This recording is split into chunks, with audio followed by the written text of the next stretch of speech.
Welcome to Truth, Money, and Freedom, where we discuss everything about truth, money, and freedom with your hosts, Timmy Chonga and Dell, coming to you from our Discord server, also named Truth, Money, and Freedom. An invite to our Discord platform is linked below in the description for anyone to join in on the conversation. Today we welcome internet sensation Chris Duane, who is the owner of the Silver Shield Group that creates mini-mintages of silver rounds and has provided many educational and informational videos about silver on YouTube. Chris has been interviewed many times on many platforms and has his own successful YouTube channel called Truth Never Told, also linked below in the description. And we're pleased to have him with us today. Thank you for joining us, Chris. Can you tell us a little bit about yourself and how you got into physical silver stacking? Oh, geez. Yeah, I came into physical silver, I think, in a much different way than I think the average stacker does. A lot of stackers come into it because, their grandfathers or, parents collected coins and, maybe of a novelty level. And then there's other people who come at this saying, the Wall Street system is rigged and, I want real money, or constitutionalists come into it saying, hey, the dollar is legally defined by silver, 371.2 grains of fine silver. And now we have these debt notes out there. Screw the man type thing. I came at it from I woke up, 30 some odd years old, a millionaire making tons of money and saying, how, why, I didn't even know what really I had earned, I have a very successful business. I worked very hard for it. My parents did. They literally bet everything on their business and it paid off after a couple of years. And then, all of a sudden I saw more money than most people would ever hope to see. And instead of what I think most Americans would do in that situation of going, hey, now I can go buy the fancy car. Hey, I'm going to go have fancy vacations. Hey, big house. Hey, I'm going to have, nice colleges on the back of my, car for kids. I was like, what is all this? How come I got to this level and, why doesn't everybody else?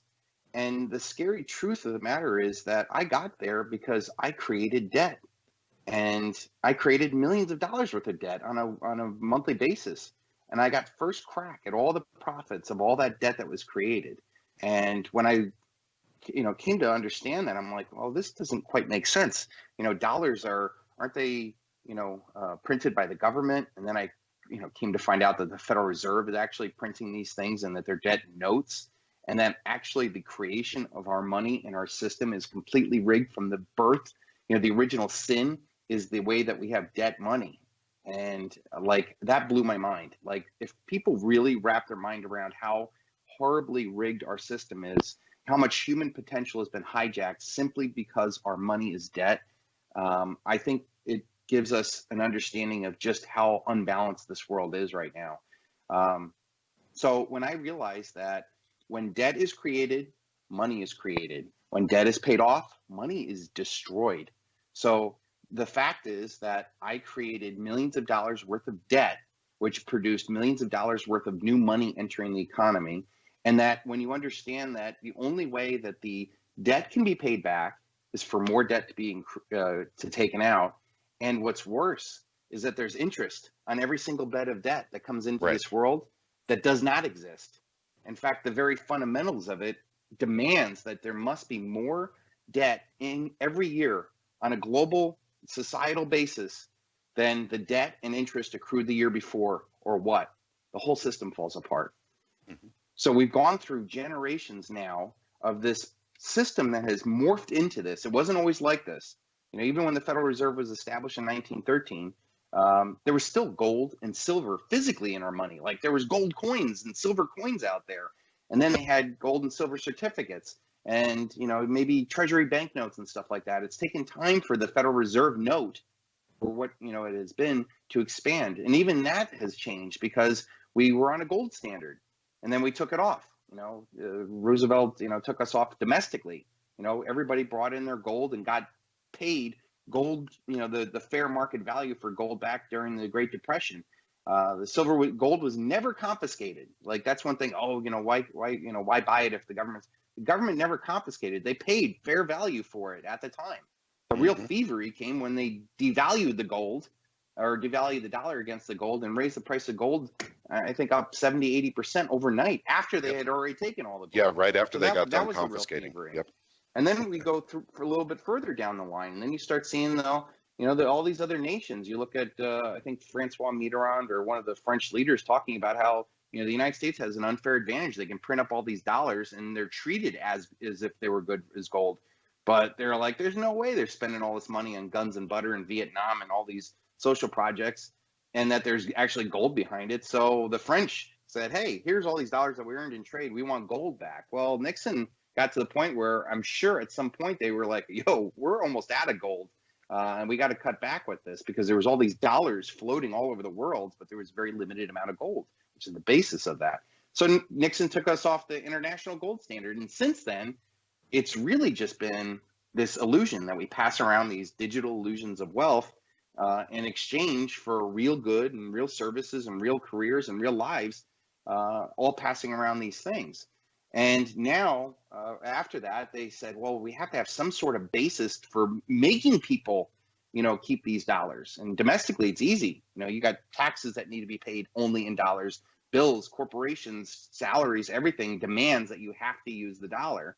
Or else, you could potentially end up in jail or having assets seized or whatever. So domestically, it's kind of easy to force a fake currency. That's what fiat is. It's like by lawful demand, you have to accept this. But internationally, you don't have that. And that's what the French proved, that you could, say, hey, we don't have to accept these dollars. We can exchange it back for gold. So they came up, and this is conspiracy. I have no way of proving it. But I've read many articles that Henry Kissinger formulated the plot to create the oil shocks in the 70s, not to, have the Muslims say, oh, the United States is a great Satan, but to raise the price of oil, which the oil companies and the Middle East countries would benefit off of a massive rise in the value of oil, and effectively gave backing to the petrodollar. Meaning that all these Muslim nations that said, hey, the great Satan, of the United States, we're going to embargo and withhold oil from the market and to punish the great Satan, then why would they demand that you have to be paid in dollars? It doesn't make sense.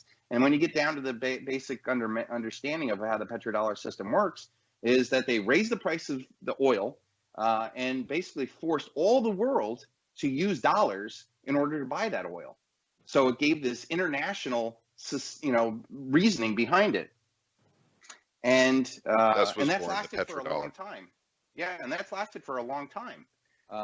And now it's starting to fall apart because now this country is spending more money on a yearly basis than entire generations. I mean, hundreds of years of the United States, and we didn't rack up as much debt as we've done this past year under a supposedly conservative Trump.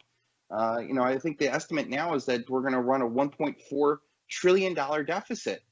Well, that was in fiscal 2019, correct? I just saw that article. That's more than all the federal debt prior to Reagan coming into office. The entire federal debt from 1776 to 1980 was under $1 trillion. And now we're spending that on a yearly basis like it's nothing, and everybody thinks the party's going to last forever. Yep. So I looked at this whole system and said, this is going to be the single largest event in human history. Yep. No, because I the agree damage with you. that happens when Enron, Madoff, Goods, we see that. We got a taste of it in 2008, but the big one is still coming because 2008 was an institutional crisis. A few bad banks made a few bad bets on a few bad housing markets and screwed over a few pensions. Yep. And if I don't not to mention Bear remember what it felt like back in 2008, the world was going to fall apart. What happens to our jobs? What happens to the bank? What happens to our government? Are we going to have anarchy? Are we going to have a police state? What's going to happen? And I looked at that and I said, you know what? Nothing got fixed in 2008. And this whole dream that we've had of this past decade is going to make things even worse. And it made all the reasoning why I got into physical silver back in 2005 magnitudes more. And that's why I've been reaching out to people saying, hey, this is a very unique little asset that is been hidden from humanity and is vital. Like throughout all human history, silver has been used as money in all cultures throughout all time. In fact, many of the Romance languages, silver and money are synonymous. And yet now we've been deprived of it. We've enabled these psychopath, cunning men who profit off of this system knowingly and have destroyed, I think, and hijacked a great amount of human potential into a debt and death and consumer paradigm. Totally unsustainable, totally immoral, and yet that's what passes for it. And I'm saying that at some point it's going to end. The illusions of all these worlds out there that have been sustained with trillion-dollar companies, of consumerism, these fake trillion-dollar wars, this media. I mean, literally everything's fake. Your medicine, your media, your government, your money, everything is fake, and it's been built up off of this original sin of debt as money. And I think silver is the cure for that. Yep, we definitely are living in an illusion. There's no doubt about it. And I'm glad you brought up the article. It's very recent that basically Trump is going to add 1.4 trillion, to the debt in fiscal 2019. That should speak volumes, folks. I mean, that's pretty dangerous stuff there. This is during an economy that's supposedly awesome. Correct. Exactly. What happens when we get the next crisis? Yep. What happens to the tax receipts? What happens to the implied liability of the taxpayers? Okay, it's whatever you felt in 2008. It is going to be magnitudes more this next time. Magnitudes, and I don't think the system survives. That's why I stack silver, because it will transfer your wealth from this paradigm and it's into the next. Yeah, into the next paradigm. Like I'm not interested in. I was talking to somebody about the difference with cryptos and all this other stuff. I said, I'm not interested in building up the perceived value of silver so that I can sell my silver and go buy Lamborghinis and, go do cocaine in Vegas. Like that's not what this is. This is understanding that the entire world is fake, a global, generational, debt-based, digital illusion, fiat Ponzi scheme. Okay? That's what all this is. And that silver is the realest thing with no counterparty risk. It's vital to our way of life. Like it's the second most versatile commodity in the world next to oil. So when I tell people, like, can you imagine our world without oil? I mean, think about how prevalent plastics, oil, all this stuff is. Medicine. Like it wouldn't exist. Yep. Well, silver is the second most one. You cannot live this current lifestyle without silver. And yet it's a rare, depleting asset, one that's been used and abused for over 100 years as a disposable, like it's aluminum. And it's rare. It's only 9 times more prevalent than gold. And yet gold doesn't have anywhere near the industrial uses of silver. And yet we treat it as if it's worthless. Gold and silver, the ratio, I think, is 1 to 81. 1 ounce of gold will buy you 81 ounces of silver. It only comes out of the ground 9 times. So I think regardless what happens to the price of gold, silver must, just to get to the natural ratio, get back to a 1 to 9 ratio, which means that silver will go up 9 times more than whatever price gold will go up if we get back to a natural ratio. And then the really sick thing that bends my mind is that throughout all of human history, gold has been treasured and stored as a rare and precious metal, valuable, so that all the gold in the world, for all intents and purposes, has been stored and secured. And yet all the silver that we've had throughout all of human history has been used and abused and thrown away in so many consumer goods and in such small quantities because the uses of silver are so small that it'll never be recycled, and we're throwing it away. And that the real above ground stocks, real tangible things, if you added up all that, there's 6 times an estimated 6 billion ounces of gold above ground, and yet there's only an estimated verifiable between 1 and 2 billion ounces of silver above ground, meaning that silver should be at least 2 to 3 times more valuable than gold. Yep. In fact, that leads the ratio between there. Think about how much global debt has gone up since 1980. Global debt has gone up 24 times since 1980. Well, silver was valued at $50 in 1980 during that inflationary crisis. 24 times that price now is well over $1,000 silver. And yet here we are at $14 silver. Can anybody explain that if not criminal manipulation at the highest levels to keep humanity away from the one thing that would upset their debt and death and consumer system? Yep, that reminds me of a question I'm going to ask you in a little bit about palladium. But actually, you segue perfectly into the next topic, which is silver fundamentals. The fundamentals of silver, mining, as well as the supply and demand and the ratio of, basically gold to silver, which has clearly been messed with in a very big way. And now the mining aspect of silver is interesting to me because I listen to the Morgan report from time to time, and David Morgan put out a report, I believe it was in December of 2016, that the aggregate cost of mining an ounce of silver for the primary miners was right around $16 an ounce. Yet we're below that right now. And so I don't know how much longer they can hold it at these levels. I mean, these mines will go out of business, won't they? Yeah. And so I made there was a chart in a study, and it was the United States Geological Survey, and I think it was 2007, that basically said that if they added up all the estimated reserves of silver still underground, that there was, it's anywhere between, I think, 14 and 21 years from 2007 of mineable silver there. And I was like, oh my God, like, you're telling me, like, I mean, this is now, we're within eyesight. I'm certainly within a decade of saying, hey, there's no more silver that we can even mine at the $12 to $14 level, or $16 level. And when I asked them, I said, how is that even possible? You can't literally mine it out of existence. And the person wrote back, said, no, but what will have to happen is a massive revaluation of silver, so that it either encourages more mining of unproducible silver, much in the same way that we spend so much more money mining gold miles down, a much more difficult complex. And most silver is only found at the surface.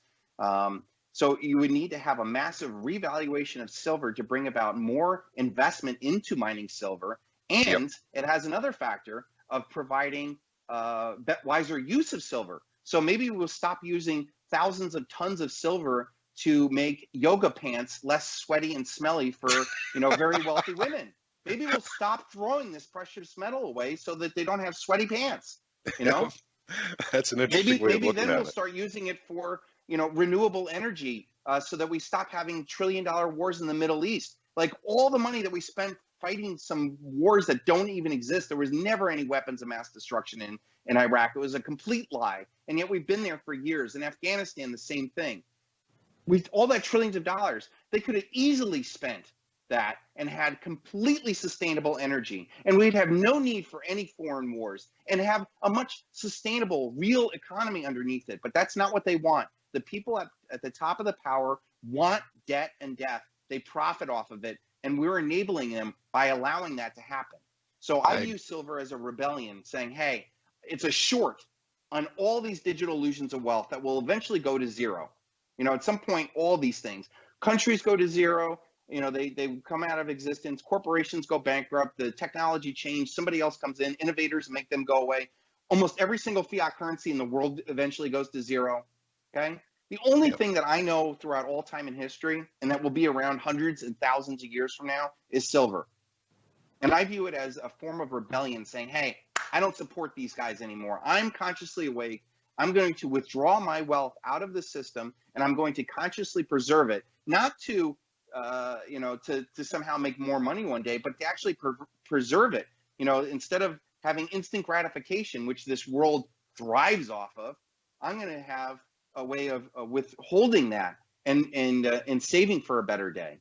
And that's why I love there's so many different factors of getting into silver. You can look at it from the economics, the historics.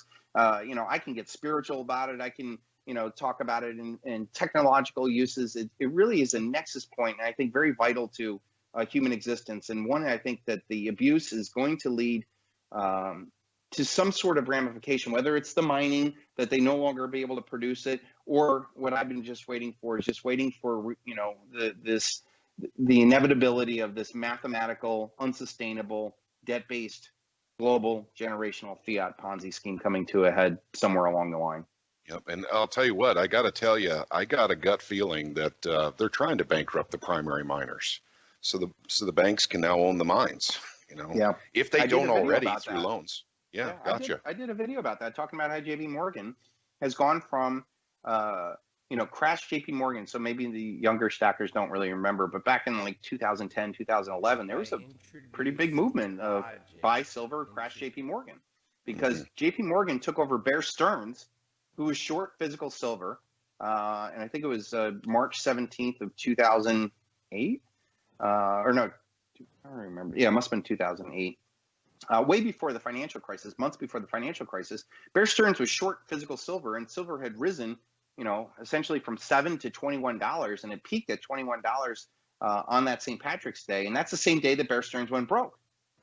And the Federal Reserve brokered a deal for JP Morgan to buy Bear Stearns, this titanic bank that has been around for hundreds of years on Wall Street, that had billions of dollars worth of capital and probably trillions of assets under capital, under management. And the Federal Reserve, this privately owned bank, brokered a deal that JP Morgan could go buy Bear Stearns for $2 a share. Yep. So wouldn't it make sense if you're JP Morgan to maybe drive up the price of silver, knowing that your main competitor is broke or short it, and then when panic and reality sets in, have your buddies at the Federal Reserve broker a deal, and now you own Bear Stearns, and now you own the silver short. Yep. So then JP Morgan takes over Bear Stearns, all their assets, clients, essentially like a pirate coming in saying, ha, you're ours. Then they have this silver short position. So, while I was drinking happily on St. Patrick's Day in 2008, watching silver go up to $21, I was so excited, I was right. It is undervalued. I then watched it for the next, 5 or 6 months get decimated, because now JP Morgan's now using all their same tactics to then crush silver from $21 down to $8 just prior, like literally days, to the financial crisis hitting its head, where silver should be in its glory day with all this trouble that's going on in these banks. Nobody trusts the banks, the currency. You would think that people would naturally want to go back into metals and do that. They crashed it before then. And then right when the financial crisis happened and we started to announce billion-dollar bailouts and trillion-dollar QEs and all this other stuff where they were going to float trillions of more fiat digital illusions of wealth out there that would give an inflationary and investment demand into silver. Silver then rose from the bottom of 8 at the financial crisis and rose steadily to 50. And that's when, during that time period of going up, the idea on the street was that JP Morgan was short silver, and that if we all got together and bought enough silver, that we would bankrupt JP Morgan, and then the price of silver would be liberated from all this manipulation, and we'd have glory days, right? Yep. Well, that didn't happen. Silver got to close to 50, and it was May 1st, 2011, and it was the same day that they supposedly got Osama bin Laden, and they crashed silver down, again, using paper shorts. This is a key factor I think people need to do.